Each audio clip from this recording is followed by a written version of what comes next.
Ashuganj fertiliser, যার বুকে দাঁড়িয়ে আছে বিশাল বড় দৈত্য আকারের ইউরিয়া সারের মিল। যে সার আমাদের বাংলাদেশের প্রত্যেকটি অঞ্চলের কানায় কানায় পৌঁছে যায়, কৃষিকাজে ব্যবহৃত হয়।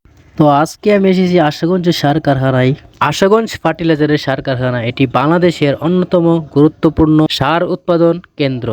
চলুন দেখে নেই সার কারখানার ভিতরের কেমন পরিবেশ, কিভাবে কাজ হয় আর এর পিছনে কিছু মজার তথ্য। এই ভিডিওতে আমরা ঘুরে দেখেছি আশুগঞ্জ সার কারখানার ভিতরে এবং বাহিরের দৃশ্য, জেনেছি কিছু অজানা তথ্য এবং সার কারখানার পরিবেশ কেমন তা।